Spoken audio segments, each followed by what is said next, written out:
Having discussed the problem, it's time to start talking about the solution. First, start to create tasks that are engaging. Rather than work to keep swimmers engaged through your interaction, see if you can get it to happen naturally by designing tasks that swimmers actually want to do and are engaged in. Second, create sets that help swimmers learn.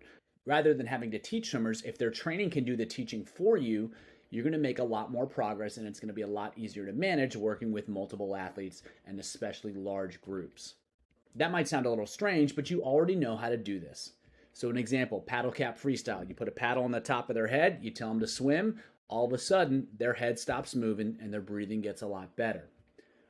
Diving over a noodle. For those that just kind of fall right into the pool, putting a noodle there gives them a target. Automatically, they start to dive out further. Next, counting their strokes. For kids that spin their wheels, automatically, this might not completely solve the problem, but it's going to create a change and it's going to move them in the right direction. Bottom jumps.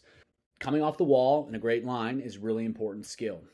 If you have them jump off the bottom and they're starting a banana each time, they can tell that because they're unable to land in the same spot. The task gives them the feedback and they start to make the change without you ever having to say anything. Breaststroke kicking on their back with a kickboard on the legs. For those that bring the knees up to kick, it's going to immediately give them feedback as to whether they're doing that or not, and they're going to start to create a change. These are all tasks that do teaching for you. They may not completely solve the problem, but they eliminate a lot of the errors so that you can get much closer to where you want to be without having to say anything. So why does this work? It provides crystal clear feedback. They know immediately if they're executing it right or wrong, and you don't have to provide the feedback for them. These activities also constrain movement options. Swimmers immediately get feedback as to which movement options are acceptable and which ones are not. A good task or a good drill will eliminate many of the bad movement options so that they can't successfully complete the exercise by using those motions.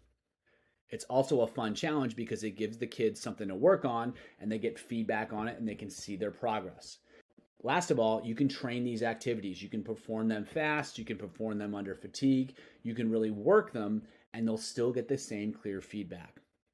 So this provides a really great opportunity for integrating training and skills. So coming up, you've seen a couple examples of how this works. We're going to continue to go into practical examples of these ideas, and then I'll show you the strategies for how to build your own.